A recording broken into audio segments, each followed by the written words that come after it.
Hello and welcome to SuperOK, where we try and do a decent enough job to entertain people with our opinions about video games.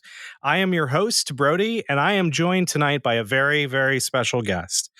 He's known by a lot of names. Some people have called him Mr. G, some people have called him Dave, but I've been lucky enough to call him Dad. So, welcome to SuperOK, my father. Hi, nice to be here.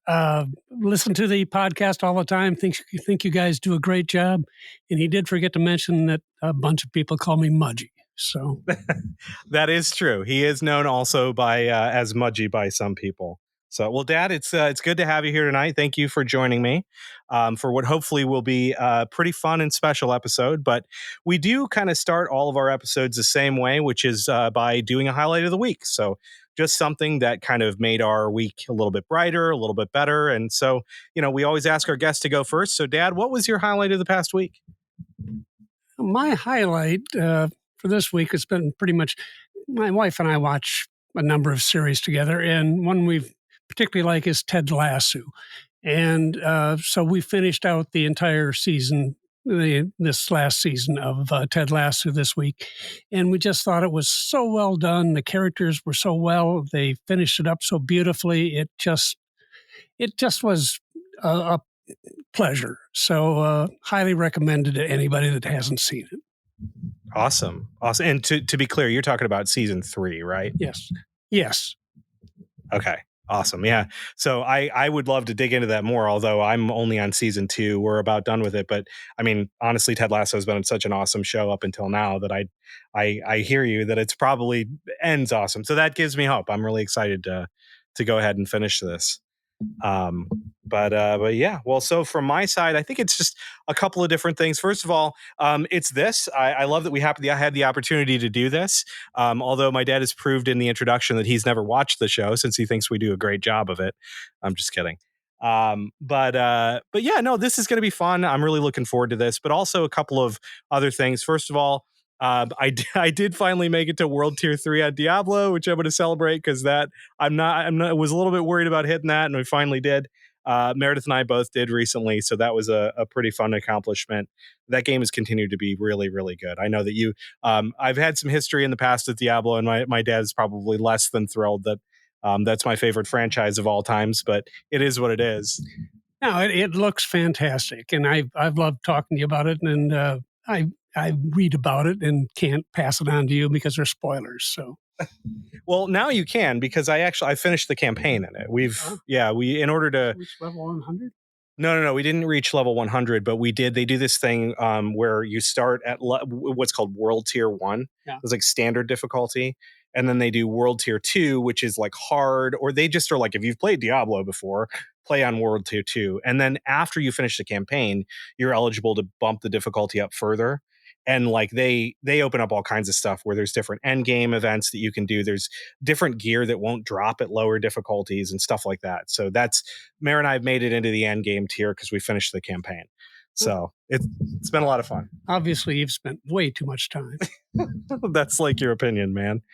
But okay, and then the final one, because I don't want to dominate the episode here with that, is just that I like to kind of keep myself accountable. I've had a number of fitness goals. I've talked about it a lot on the podcast, but I'm really starting to see results. I think I'm in total down like 15 pounds. But more, I've never been a big believer that weight loss is an overall indicator of health, but I've also like stuck with it. And I'll do this. I think I do this every time. Ring Fit, I can't recommend it enough. It is a great program. It's so awesome for actually making fitness fun and like real fitness, not like, you're playing a game with motion controls, but actual like strength training and your muscle groups, being aware of that kind of stuff. It makes it's really encouraging too. I know some of Nintendo's previous fitness properties have been really, they've tried to like shame you into getting into shape. I know that like Wii Fit was really famous about that, but Ring Fit is honestly phenomenal. And I've absolutely loved it. So, to say I'm down 15 pounds from starting is wonderful. So it's a combination of that and like cycling and stuff like that. I'm trying to stick with it. So just going through it. But yeah, so it's been a pretty good week for me on the whole. But thank you. It just gave me some applause. So um, well, I mean, and I actually got a lot of inspiration from that too, from my dad, who used to be a big runner back in the day. I know growing up, he would run 5 miles every day, and back in the past, I used to run a little bit more than I do now. So, so of course, thank you for the inspiration for that. And speaking of inspiration for things. He was also the inspiration behind a little hobby that has led us here today, which is gaming. So we figured also, happy belated Father's Day. I know this at the time of airing, this is going to be about 2 days after Father's Day. So happy belated Father's Day. To you, it's happy early Father's Day, because obviously we're recording like 4 or 5 days early. Oh, yeah. Yeah, thanks. And, being here to discuss the Paleolithic age of video games is really high on my list. So, yeah, well, it seemed like the right thing to do. So we figured what better way to celebrate Father's Day than to, just go run through some fond memories of gaming with the person who introduced me to the hobby. So, I figured that we just kind of shoot the shit about gaming for an hour. So, here's what I'll do. I'm going to ask you some questions, and I'm sure in between that, we're going to just get sidetracked because we always do. And honestly, him and I talking about video games for an hour might be the shortest conversation about video games we've ever had. So I don't think this will be any problem at all. So I guess kind of just kicking it off easy. What got you into video gaming back in the day? Like, can you remember the first time you were like, video game, like, this is starting to hit on the scene, like video games are here. What was the first one that you thought, oh man, this is really something? Well, video games came when we originally got Pong, and that was fun, but you got tired quickly. And from Pong, then the bar games with Pac-Man and Space Invaders. Yeah, Space Invaders and Mission Control. They came out, and so it was hard to decide whether you were as interested in the game as you were in the drinking, but nonetheless, you did that. As far as home gaming goes, I think the thing that got us into it was we saw a demo of the Atari 400, and it had a game called Star Raiders on it. And it was incredible for the time. And so basically we bought a Atari 400 to get the little cartridges that would that you could play. You could play the bar version of Pac-Man. You could play the bar version of Space Invaders. You could play, everything else was an abridged version. And but the Star Raiders, I think, was the first one that really caught our eye. Okay, right on. So actually, I want to dig into one of those things you said, because it was something that I didn't ever think of. So you said that like the home version was like an abridged version of the arcade for some of these games. Do you like what do you mean by abridged? Well, you could get little Pac-Man consoles that would hook up to your TV like the Pong did or whatever, but they would not have all of the sequences or all of the little special things that the bar version did. But Atari managed to hook up with whoever made these things, and they would give you the entire game with all the little extras, and you could play them forever if you wanted to. So, I mean, it was different. So, I mean, yeah, gotcha. I just had no idea. And it's actually funny that you mentioned that, because I feel like there was this movement maybe about 10 years ago where companies re-released these little one-shot console things that would hook up to your TV, where like all it would play is Sonic the Hedgehog, for example, or something. And so that's actually kind of a throwback to older technology then, from what I understand. That's interesting. I honestly didn't know that. So you talked about the Atari 400, which I remember growing up with. I'll always remember the like really yellowed. So actually, a question for you. I remember that thing as always being this like huge kind of tan-ish thing. Was that like mostly gray and then just age to this like yellowy kind of thing, or? I think it was a beige when we got it, and it had a membrane keyboard. So, if you got drunk, you spilled something on it, it just didn't matter.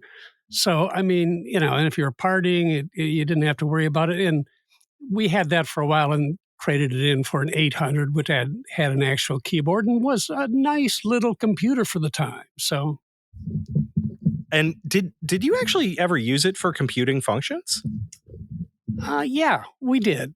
Coupled with the fact I also used it with my 300 baud modem to hook up to the internet originally, or not the internet. It was basically clubs or message boards. Message boards, right? or bulletin boards that you could hook up to. There was nothing there. You'd wait a half hour for it to connect, and then you'd be there going, now what do I do? But it, once, but oddly enough, they also brought out AOL, and AOL came out strictly for the Mac or for Apples. And that really was something. So, I mean, we used it for that. Well, yeah, you use the Mac for that. In fact, one of the things I've mentioned on the podcast several times is that it was unusual. Like, it seemed unusual growing up in a house where, like, until I hit high school, I feel like my primary computer was a Mac. And so, like, I always used to, you could back me up on this, I always used to complain that, like, I could play none of the games that, like, other people were playing. So people at that time, I would go over to friends' house and they were playing Doom 2, those games. And then I would come home and play, like, I will say that I had games like Marathon from Bungie, which were kind of like clones of that. But for the most part, the Mac, especially early on, didn't have the gaming. Yeah, well, you might actually be surprised to know that Bungie actually recently announced they're rebooting the Marathon series. However, you're shitting. No, he just said you're shitting me. So no, they're actually rebooting Marathon, except they're completely re-envisioning it. It's no longer a single player game. What they're doing is they're making what's called an extraction shooter.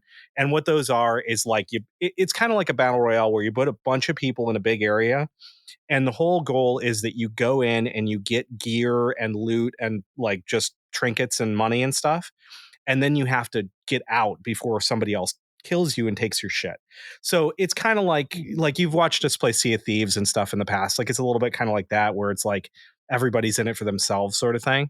But yeah, they're using the Marathon moniker and they're trying to recycle some of that stuff. So, well, and it was, he says, he makes it sound very simple, but I had an original 128K. Right after they came out, I got the original Mac. In fact, it's sitting upstairs in my office. it is. And so I liked Mac, and I was, wanted to do Mac, and I wanted to stay with Mac. And he hit high school and just shamed me into, we have to go PC. So for about 4 or 5 years, we went PC. And we had a good one, and he had all the games, and so he was happy. And as soon as he left, I went back to Mac. And I actually give you a lot of credit because you've been with Mac since, but computers were never really your source of gaming anyways. Like we'll get into this a little bit more, but we tended to play on like home console and stuff connected to TV rather than computers. It was mostly me, to your point, in high school, because I remember definitely, like, I would have those days where I would sneak downstairs at 3 a.m. to play Total Annihilation against a kid that was in the neighborhood next to me. And oh man, those were some memories. I used to play Counter-Strike and Team Fortress and all of those fun games back in the day. But all right, so going back to kind of the previous, so we've had the Atari 400, we've upgraded the Atari 800, and just real quick, the membrane keyboard. I remember there was like a Sesame Street game or something that would play for that had like all the characters that were mapped out on there. What other? Can you remember any other games that used those and like the themed ones that they had?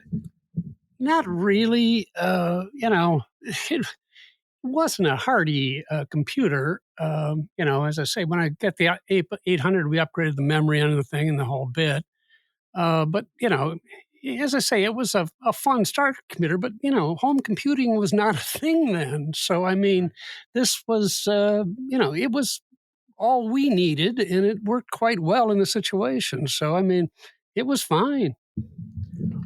Yeah, and one of the other things that I wanted to ask you about too, when we're talking about peripherals and stuff, is that I remember also there being a lot of expansion opportunities. Like we had an external disk drive that also worked with the Atari, and I know that it became kind of a big thing in console gaming where you could add like external tech that would, like Sega did this early on with the 32X, where you'd plug it in and Sega CD under and stuff like that.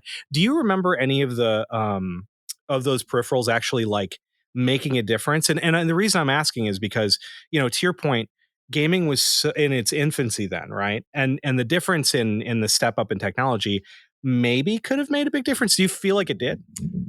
Well, to say we're going way back, but one of the big differences for me was the Atari originally came with the cheapest thing you could buy with it was a cassette drive.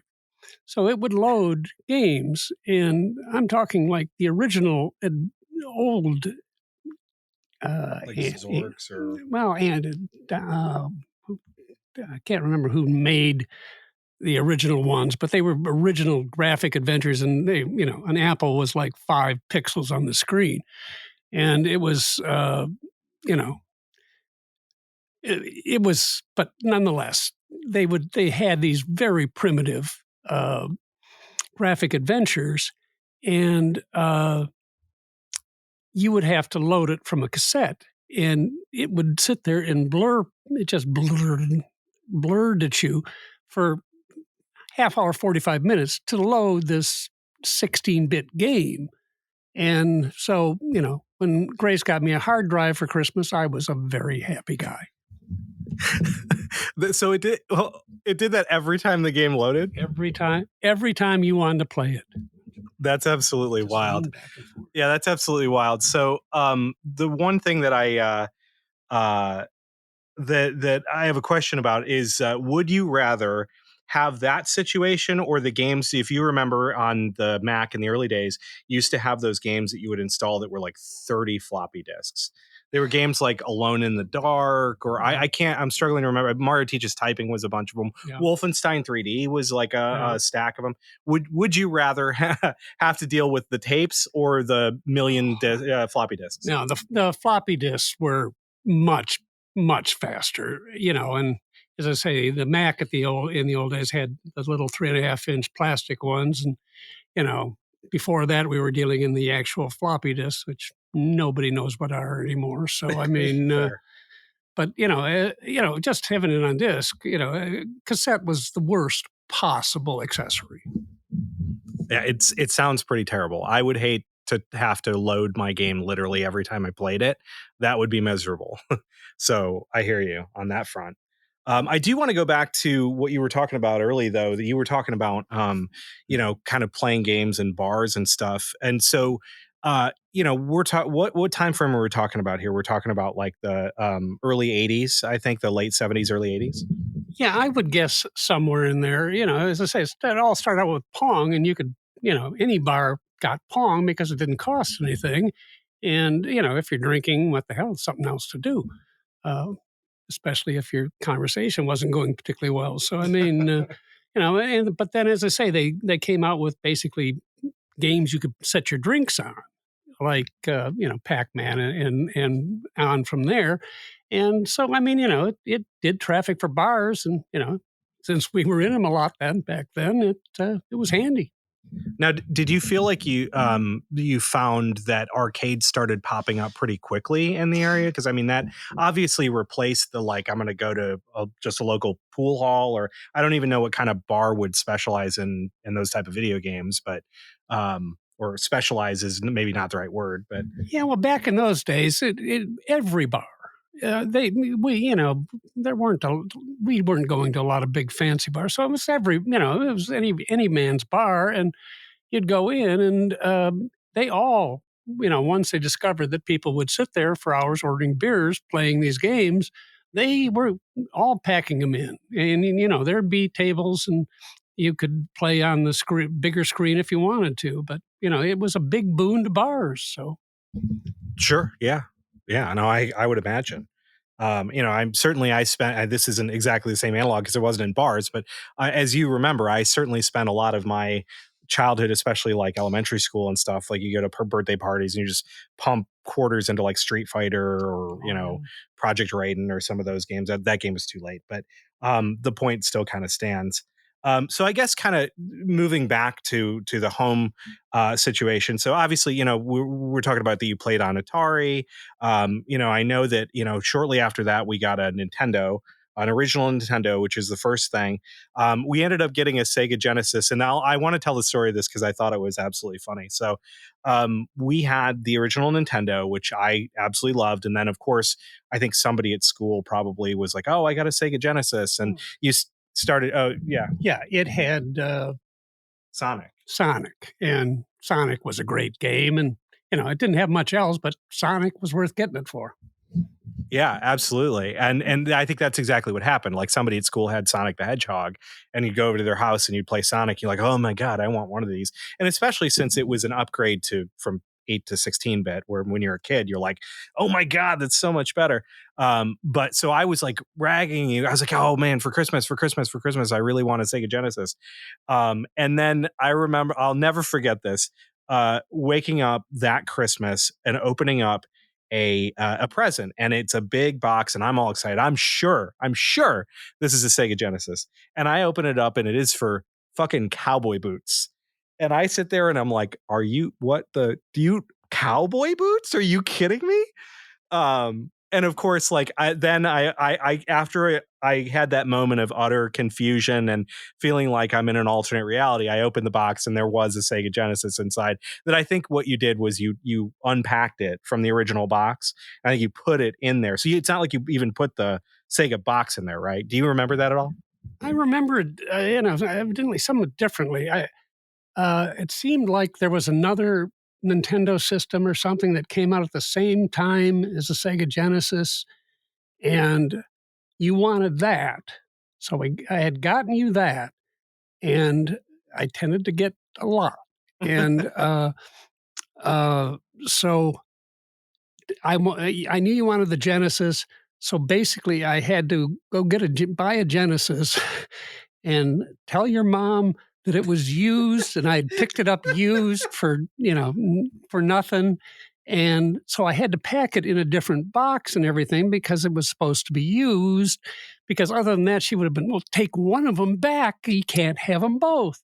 And so that's how I remembered. I don't remember the details. I can't believe I forgot that I got 2 consoles that season for Christmas. I led a pretty blessed life. I'll go ahead and say that. Also, if anybody else has video games that you lied to your mom about, go ahead and put it in the Discord and tell us about it. Because yeah, that definitely happened. Anyway, so kind of just going in this year, like, what do you think your favorite games of that era of gaming were? Kind of the early console, like what did you get excited about? I didn't play all that many console games. I did, and I enjoyed, well, when you were very young, we got into Zelda. The first one. Yeah, the first Zelda. And that was fascinating. And I ended up playing a lot of that when he was in bed. But then you'd have to go back to try and, justify it. So, I mean, but him and I would sit there and play and we'd hand it off. And he was so little that, he could only do so much.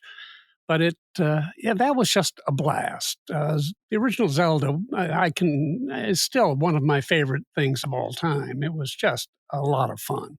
And I can't remember, were there other ones that Metroid was... Metroid, yeah, the original. Actually, everything I'm talking about is the original. That's where I am. But the original Metroid we used to switch off, but he was just so much better at handling the controller than I was. Metroid wasn't as simple for me as just swinging the sword and mowing down grass in Zelda. I do love that you highlighted one of the things that would become an absolute pastime in Zelda, which is mowing down grass, usually for the money that it gives you. So I absolutely love the call out there. And Metroid, the original Metroid was so hard. that game was like skill notwithstanding. He says that I was very skilled at video games, maybe relative to him or something. But I've never. I feel like skill wise, I've never been that good at video games. But the original Metroid, it didn't matter skill. Like that game was hard as shit. And it wasn't. I don't. Did you play the second one, Super Metroid? I don't think so. I don't think so.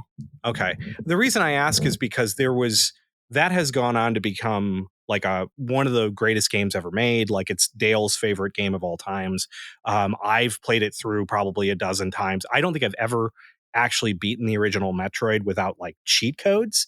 If you remember, well, that was one of the things that we maybe used to do. I'll always remember this cheat code because I put it in so many times. But if you type in Justin Bailey is the cheat code on the screen, you play as Samus. She doesn't have her suit on. You can see like her hair, and it's like a really classic moment in gaming because like nobody expected that, right?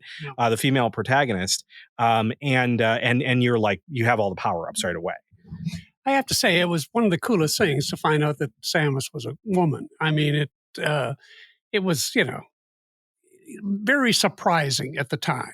And I thought it was really cool. But, I don't know whether we ever got to the very end of it where it revealed it. But, as I say, I was living with him at the time and he'd find this shit and we'd go from there. Yeah. So can you do you have anything else kind of from that era that stands out to you, like on anything? I will say that one of the other things that you and I got big into playing were like the adventure games on the computer. So we would play Secret of Monkey Island was one that we played through. And in fact, I think I told you this, that they're doing a Sea of Thieves crossover soon event with Secret of Monkey Island. Yeah. So they're going to bring Guybrush Threepwood back and that cast of crews. And they actually formally released another like Return to Monkey Island. So there's another core entry that just got released. But the ones I can remember that you played and that you and I co-played here were like Myst, of course, which was again crushingly difficult and was one of the only games that I can remember playing where you could get yourself into a situation where it's just like, I guess I'm fucked. Like I lose. Like in most of those games, you just try and solve the puzzle, and if you can't solve it, you can't solve it, right? Well, Myst was unique, and Myst was very cool to me. I got into it playing it with Brodie's uncle Les, and we were both it would test your brain. But he would say if you got somewhere, you could be just finished, and it wasn't true. You were never finished. They just never told you what the puzzles were or where they were. You just had to kind of intuit and figure it out yourself. So you may get lost and not know what to do next, but there was always something to do. And it was so great, I thought, because that was the first game that came out just for Mac, and the PC people were screaming for it. And it was like a year before it came out on the PC. So, I mean, I thought that was cool. Yeah, certainly. It's not, I mean, to your point, it was few and far between the games that we would get on the Mac, especially ones that people were like, oh my God, I got to have that. Like I don't even think it was an exclusive, but another memory I have from being a kid and gaming and stuff was that we rode our bikes down. There was a Barnes and Noble about a mile away from our house, and we would get on our bikes and we would ride down there sometimes because my dad is an avid reader, always has been, like voracious reader, so we'd go down there and I would look at the computer games and the music while we were there, and you would look at the music and the books, and you'd join me in the game section where I'd be crying about not being able to play a PC game. But one of the memories I have was buying Mech Warrior 2, which was a game that, like, let's be honest, was a little bit rough on the system. But I crashed my bike on the way home. Like that was one of the times in which I kind of had the handlebars weird, and I ended up landing on my arms and I ended up getting them kind of cut up. And I remember like all I wanted to do was play this game I had just bought. Like I just had, and we had to bike home because there was like no alternative. What am I going to do? It's not like I'm going to sit there and like, you're going to go get the car or something. And I wasn't that badly injured. I just had some like road rash, I guess, on my arms. But anyways, to your point, The games weren't great on the Mac. So actually, did you played of course Mist. You played the sequels too, I'm sure, like Riven, right? Riven actually was much better than Mist. Mist was incredible, but Riven was really, they had time to think it out, and the puzzles, it was just a step up from Mist. So okay, yeah, I honestly I can kind of only remember playing. I may have only been involved in playing the first one with you. yeah. But and I think it was one of those games where, do you remember these, by the way? That I just have so many of these memories of like these old Mac computer game boxes that you'd open them, and they're big, right? They're almost the size of like records, like LPs, and Yeah. you'd open them up, and there'd just be like, you know, a bunch of floppy disks or a CD or something. But one of the other things that they would have is those sheets that were like look like red and blue scramble. Do you remember that? No. This is how they did. Yeah, I remembered it because I always was like, oh my God, I'm going to have to use these. That's how they did hints back in the days. They had these boards that were like red and blue scramble, and they gave you glasses that you put on and looked at it, and it would decode all. You don't remember those, really? I don't remember those, probably because I thought hints were for pussies, but so I don't remember using those. But you can see those red and blue glasses just, they just cut one color or the other out, and there's your hint. So I mean, you could probably make it out without the glasses. Well, fair enough. Well, there we have a very strong opinion about hints, and that's probably true. I was going to tell him he could probably use that as a flex more than anything, and well, he did that. But yeah, I don't know. Part of me is like, how do you not remember those things? But you probably never used them. But anyways, well, I do want to ask you a question, which is there were a couple of games that you played that I feel like I never got involved in, and I think the reason why is because they just were like pretty clearly out of my age range, especially when I was a lot younger. And I'm talking specifically about, you would play the old Might and Magic games, you would play like Ultima. Like what drew you to those? And I think they're probably vastly different games. But like, what were those games like? Oh, the Might and Magic were, your basic dungeon explorer type of a thing, as I recall. The Ultima games I got into, I enjoyed the Ultima. They were similar to Zelda with an RPG, but you leveled up and you found stuff, and they were done. There was a number of Ultima games that were very popular, done by a guy named Lord British, which of course was some guy from Brooklyn. But they were very well done for little overlooking RPGs, and they were a lot of fun.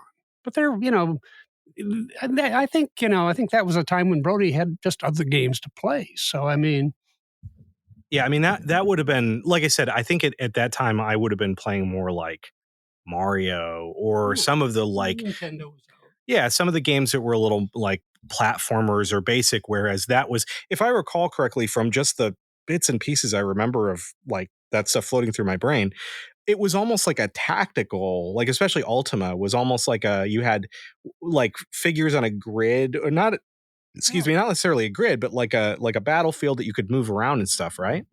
I don't think so. Okay. As I say, I remember it was more detailed than Zelda, and certainly more complicated than Zelda. But it was just you were overlooking small figures that would encounter. You could check out the terrain and what was in front of you, and then move in the direction or go into castles, and then once you went into a city or a castle, it would be a different interaction.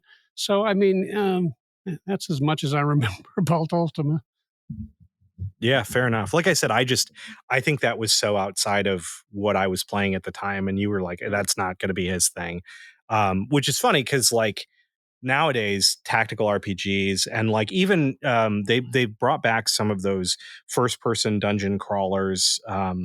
I forget which one. There was one that you used to play that you like was brutally difficult that they brought back up. It was Wizardry. Wizardry. Yeah. Wizardry was the ultimate jealousy.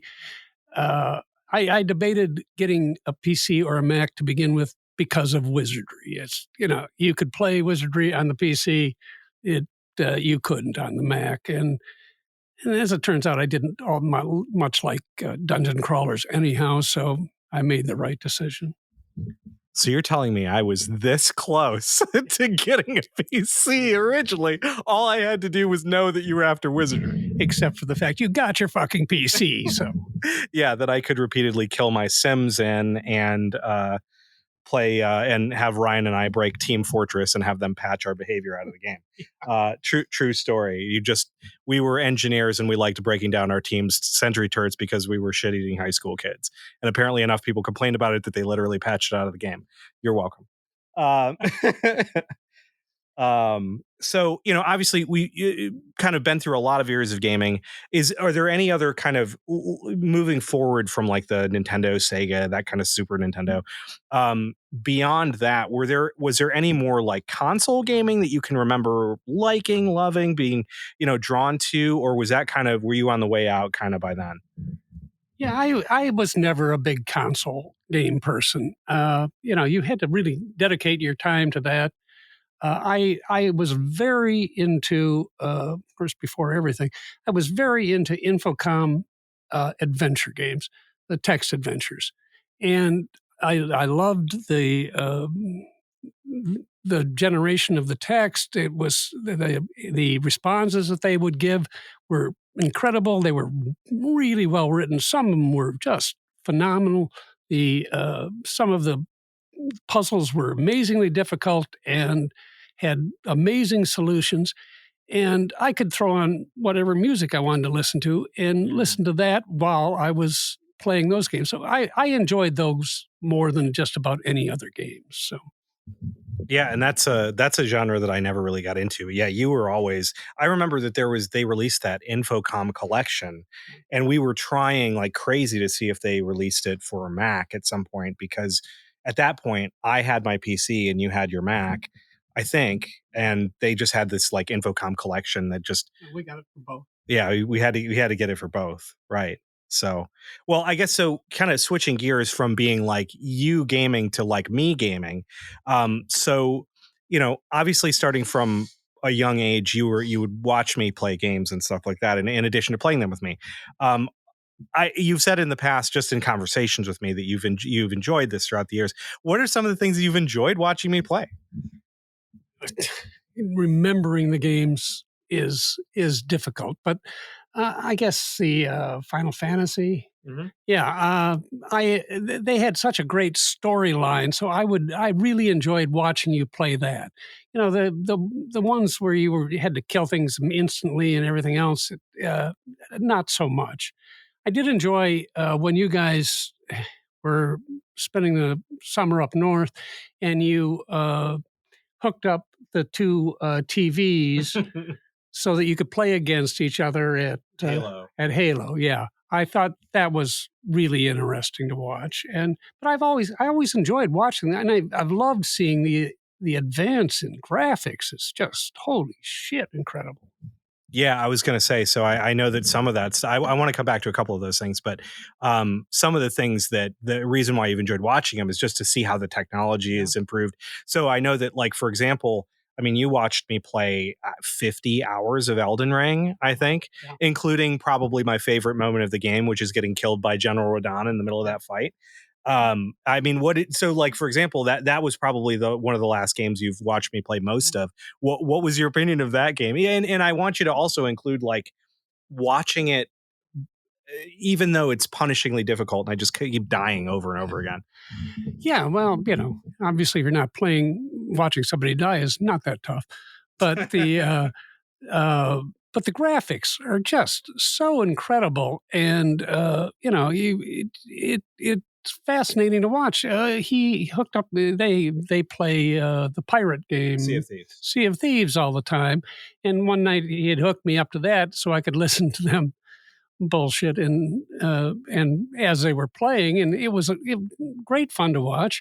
And I remember the two things that stick out is that the ocean was rendered just gorgeously, and then they spent a lot of time projectile vomiting and seemed to really enjoy that for some reason. For some reason, you act like you don't know why a bunch of immature dudes like vomiting on each other. And also, you got to watch one of the things that was kind of short lived in Sea of Thieves. So they did this thing called the Arena, and that the session you watched which was on the also short lived platform of which was called Mixer, which was like the alternative to Twitch. But it was for Microsoft. I think I can't even remember who drove it, but I remember it was on Microsoft.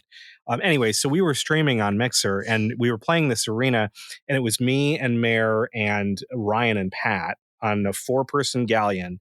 And the whole point of that was to, first of all, there was a pregame lobby, so we got to sit in a hot tub and puke on people. We got to run around the lobby otherwise and puke on people. We got to shoot ourselves out of a cannon while puking. One of our favorite things in that game also was, for a while, you could start the puking, or no, in order to puke, you had to eat like a worm or a piece of undercooked fish or something.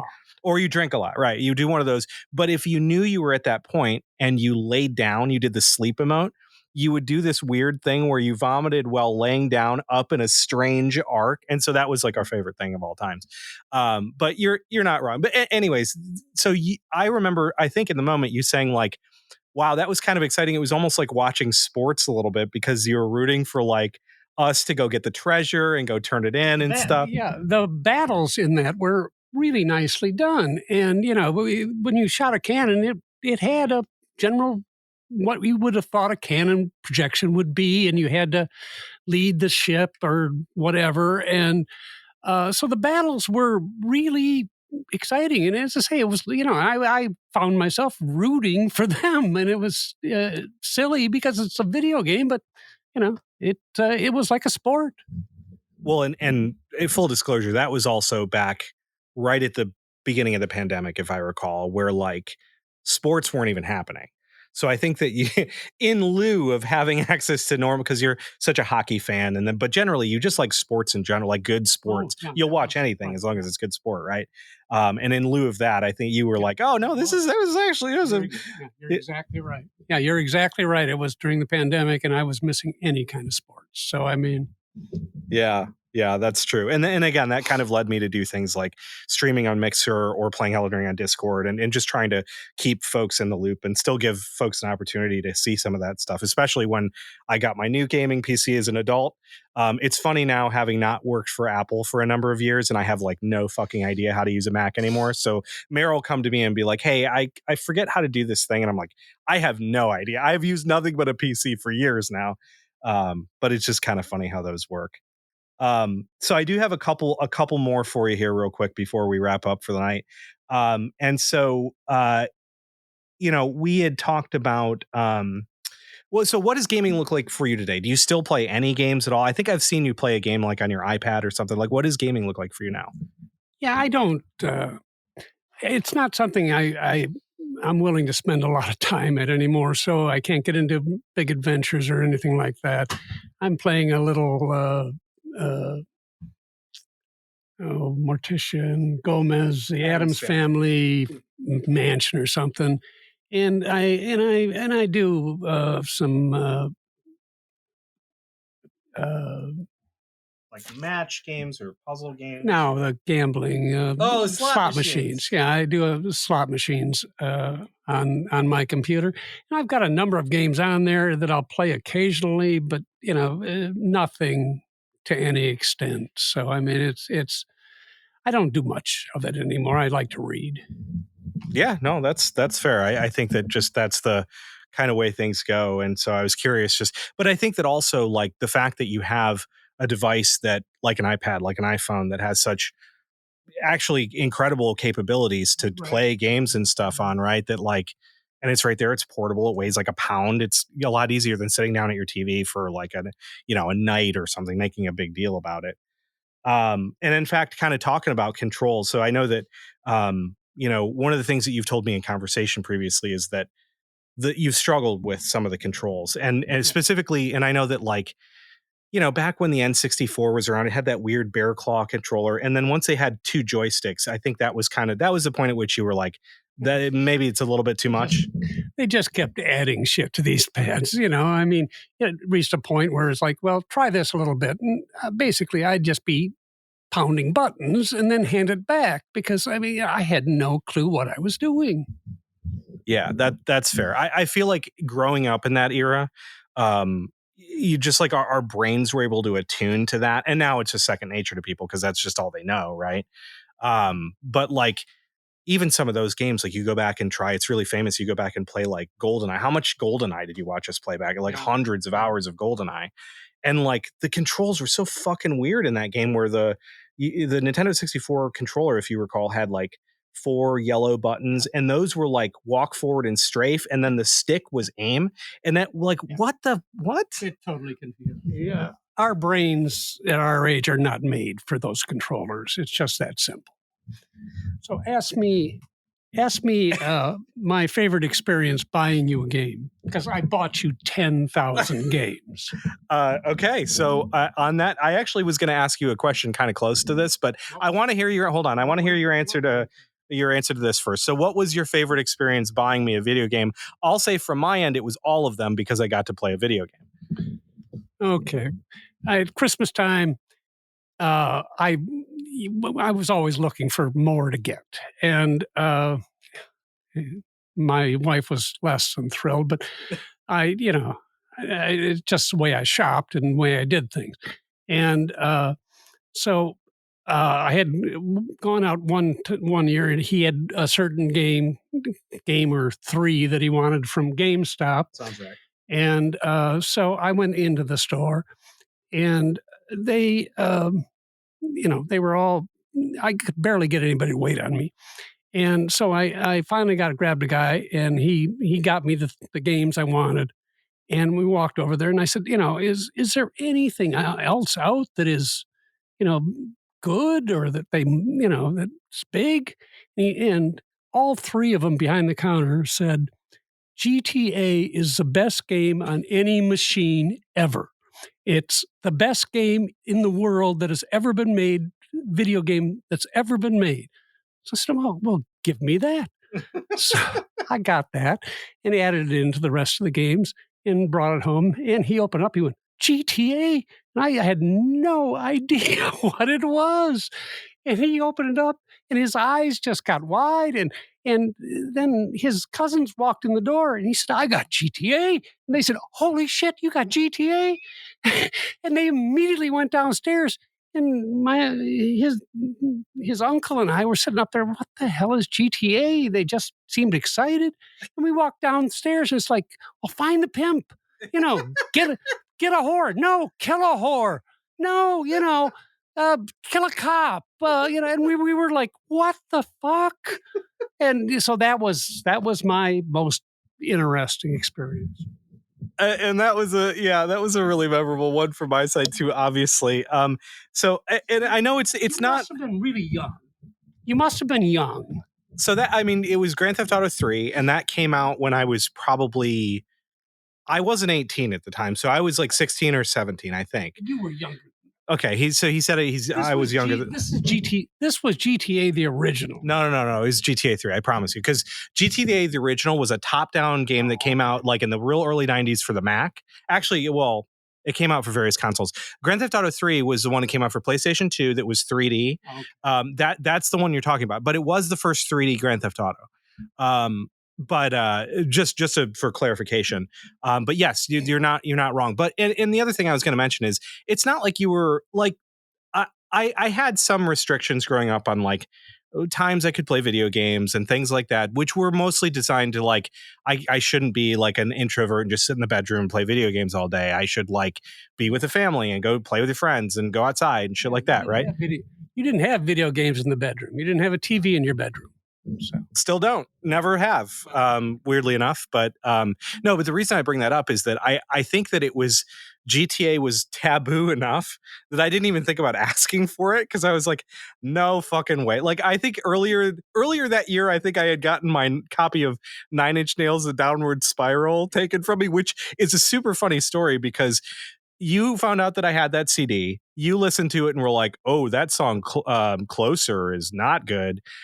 Maybe we should take this." And it was 15 years before you found it again, 20 years before you found it again. And I legitimately asked you, like, can I have my copy of the Downward Spiral back? Because it's like it's a good album. I'd like to have it back. Yeah, it was a great album, and I just forgot where I put it. Yeah. So, anyways, the whole point is that the last person that I was expecting to walk through the door with a copy of Grand Theft Auto 3 was my dad at Christmas time, especially when I had asked for it would have been probably Final Fantasy X, which was one of the games that you really enjoyed watching. Yeah. And they were beautifully done. They were beautifully done games, and and as I say, with a great storyline, just you get great writing and great graphics, you just can't argue. Yeah, no, for sure. So yeah, so that was definitely a memorable moment from my end too. Um, and so I guess just kind of in wrapping it all up from your side, if you could say one game was maybe your favorite game that you've played, maybe we've already talked about it, maybe we haven't. Do you have one game that's like, you know what, that was kind of the pinnacle of my enjoyment? It doesn't even have to be with me, just in general about the hobby. Like what maybe is your fondest memory involving a video game? I think in video games, because as I say, it's very hard to include text adventures in video games because they really aren't video games. But when he was just at a young age, and the two of us discovering different things in Zelda and discovering how to conquer the different bosses. I mean, each boss, it was so well done because each boss had a different methodology that you had to use to beat them. And so just the two of us sitting there next to each other and on the floor playing these, hey, we had hooked it up to a monitor next to the fireplace. And just him and I figuring these things out was probably my very favorite. He was just young, and it was just we had a lot of fun doing it. So it was interesting because you had to figure these things out. So I mean, the first inkling of how bright he was. All the compliments. I don't know what to do with myself. But no, I mean, that certainly was, I remember it very fondly. And I remember also just the kind of puzzles being very like, and they still are kind of abstract in that, like, you would go into a cave and there would be that guy and say like Eastmost Peninsula has a secret. And you're like, I have no idea what the fuck this means. Right. And then you'd have to spend the next like week trying to figure it, like, because time, the way that you digested video games back in the day was different, right? And you would spend like a lot more time trying to figure out a puzzle. Yeah, and I don't think we had much on the internet. I don't even think the internet was existent back then. So I mean, it wasn't like you could just go look these things up. So I mean, it made things very different. Well, here's another little tidbit that I don't think you remember, but I do, and it's funny.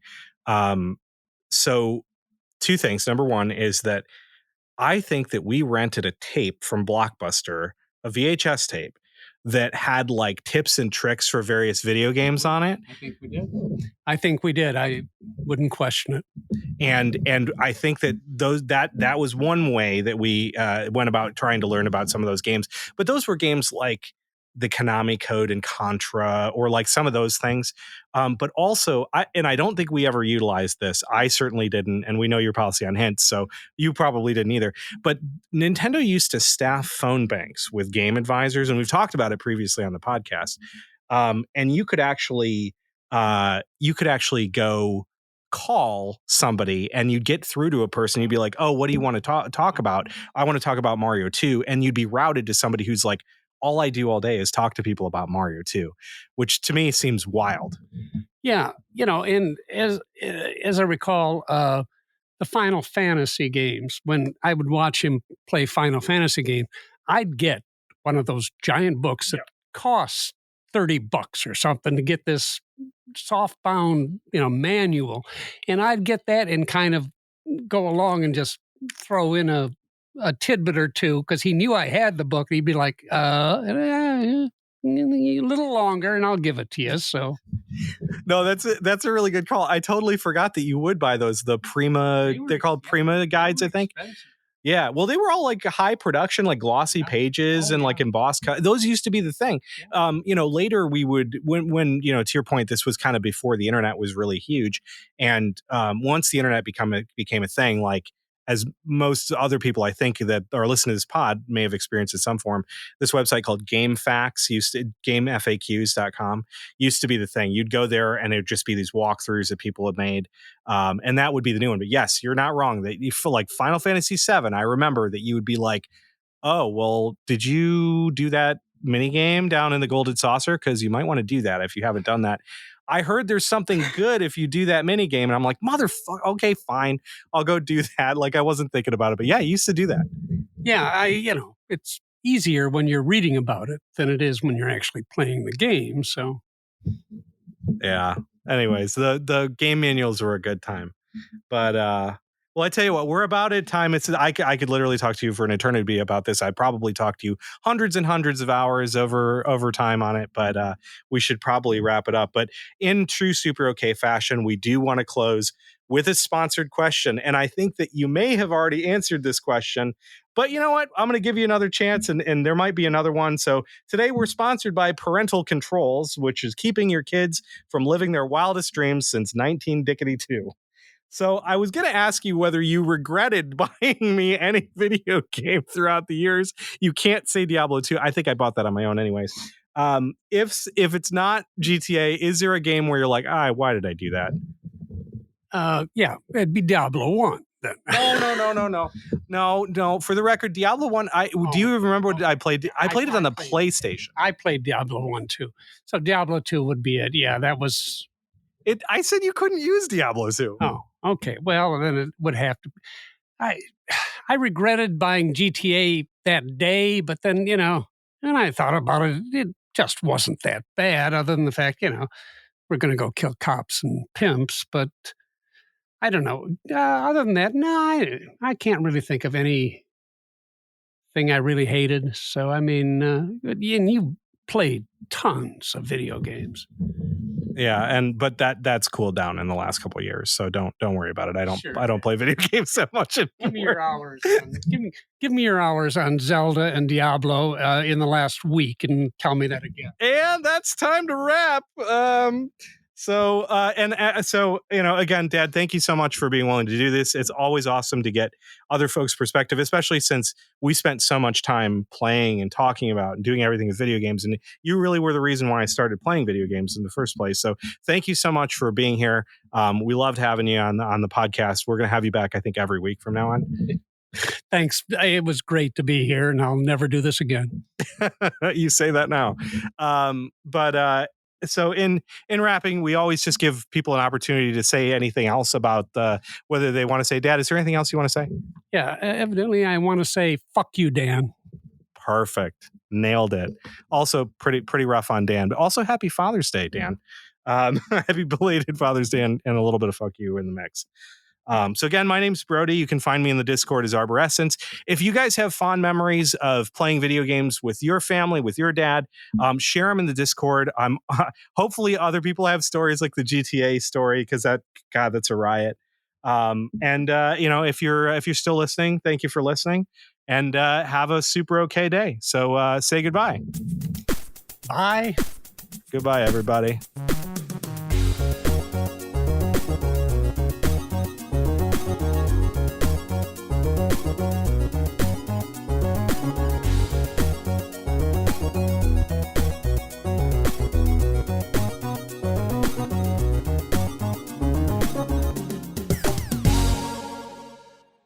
Hey everybody, Zando here. Just a quick addition for the Dadisode. I wanted to take a second and see if I could talk to my daughter, Helen, for our Father's Day episode and ask her a video game question. She's pretty shy, so I could only negotiate one question. So here we go. Helen, what is your favorite evolution of Eevee and why do you like it? so fan, and because she's pink. Oh, that's very cool. Well, thank you for one question. Can I ask you anything else? No. No? Okay. Can you say bye? Bye. Love you, Helen. Bye, everybody.